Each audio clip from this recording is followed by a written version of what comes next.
The modern fear of necessary pain. There's a quiet panic running through the modern man. It doesn't scream. It doesn't collapse. It moves in silence, behind glowing screens, under gym lights, inside fast lives that look full but feel empty. Men build structures to look strong, but inside those structures, something aches. Not from failure, but from avoidance. From the growing distance between what they do and what they're really meant to face. We've been told that pain is a mistake, that it signals something's wrong, that if we suffer, something must be broken. But that's a lie, a soft one, wrapped in modern comfort. The truth is harder. Pain is not the glitch. Pain is the process. It's not a sign to stop. It's often the only sign you're beginning. Marcus Aurelius understood this when he wrote, "If it's endurable, then endure it. Stop complaining. No drama, no escape, just presence in the fire." But the modern mind resists this. It's allergic to discomfort because it's been trained to chase stimulation, to run from silence, to treat every ache as a threat. Newport reminds us, depth requires discomfort. The work that matters isn't smooth, it's slow, it grinds, it strips you down before it builds you up. But most men today are addicted to shallow tasks, not because they're easy, but because they offer a temporary escape from emotional gravity. What we call burnout is often something else entirely. It's not the exhaustion of doing too much. It's the fatigue of running from what needs to be done, the real work, the inner work. The body gets tired, but the soul gets heavy. And that weight doesn't come from pressure. It comes from delay, from knowing you were meant to go deeper and choosing to stay on the surface. Discomfort is not the enemy, it's the initiation. We've been conditioned to believe that ease is the natural state of life, that if something feels heavy, it's wrong. If something hurts, it should be escaped. But the deepest truths in you are not revealed in light. They're unearthed in weight. The modern man recoils at discomfort, not because he's weak, but because he was never taught what discomfort really is. Not a threat, not a punishment, but a threshold. The truth is, ease breeds numbness. It lulls the spirit.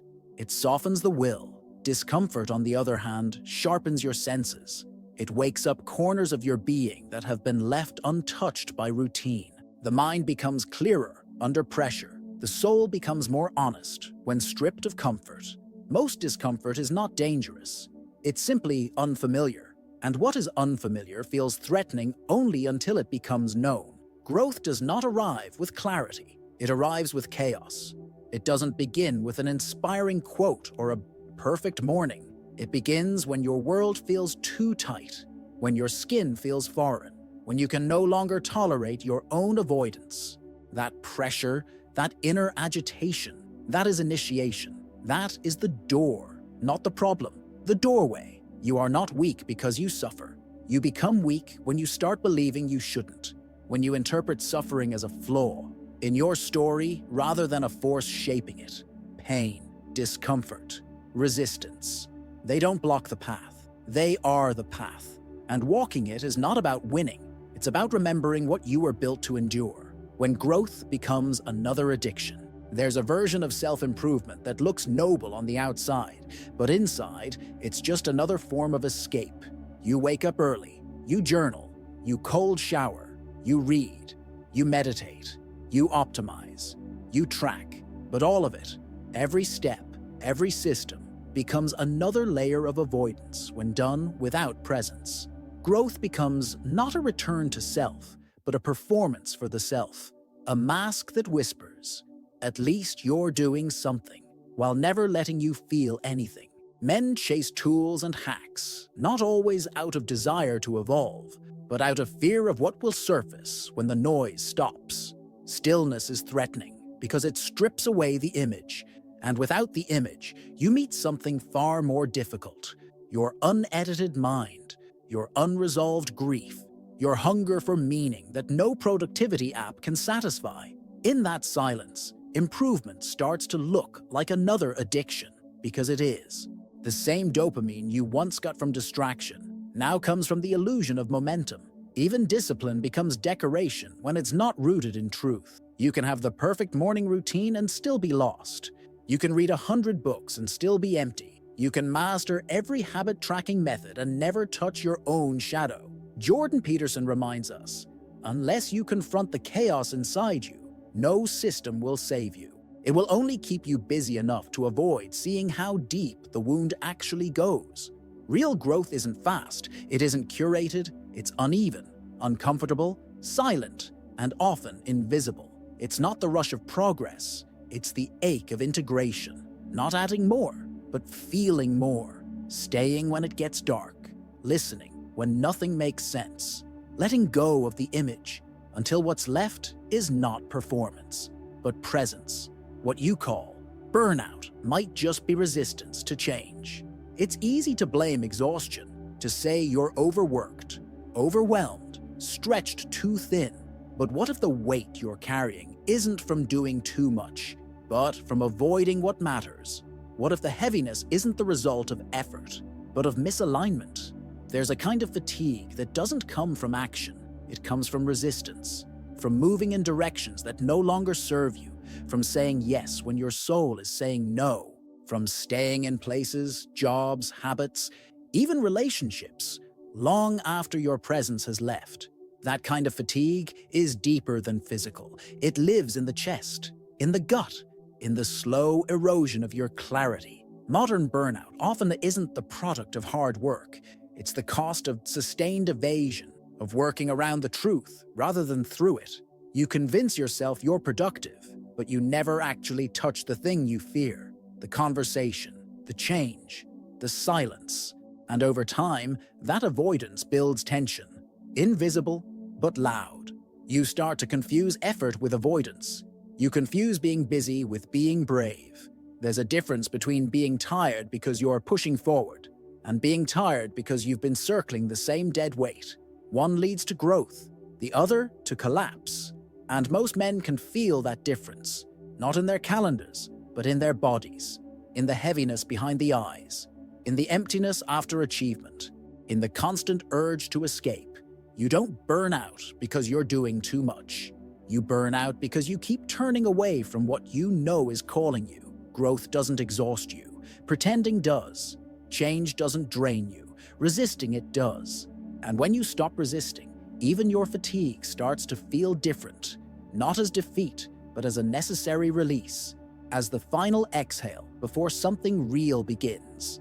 A ritual to strengthen your pain, tolerance. There's a kind of strength that doesn't come from lifting weight, but from holding stillness, from choosing not to escape when every part of you wants to run, from allowing discomfort to expand, without shutting it down.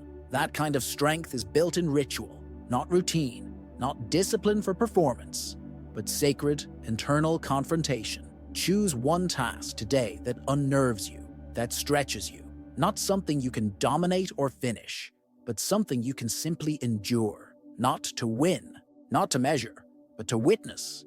And when it begins to press against your skin, your breath, your mind, stay. Let the discomfort speak.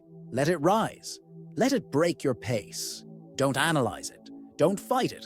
Don't reach for a screen, a message, a distraction. Stay long enough to hear what it's been trying to tell you, not in words, but in sensation, in pressure, in silence. Because inside that silence, something hardens, something clarifies, something aligns. Write what comes after, not for insight, but for release. Write the shift, the tremor, the moment you almost quit and didn't. Watch how your thoughts evolve when you stop interrupting them, when you stop numbing, when you stop performing. Marcus Aurelius knew this space. He didn't romanticize pain. He stood inside it.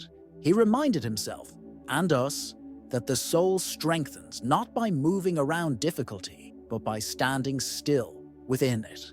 This is how pain transforms, not by pushing through it blindly, but by being with it fully. Pain, when observed without panic, stops being chaos. It becomes precision, and that precision becomes clarity, and that clarity, over time, becomes peace. Not comfort, not ease, but peace earned through presence. The kind that can't be shaken because it wasn't built to impress. It was built to withstand.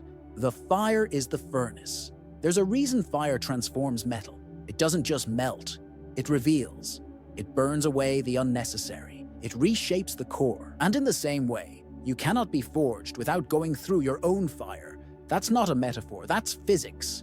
And the soul, like steel, demands heat to hold its shape. Real presence, the kind that doesn't flicker in storms, is not built in safe places.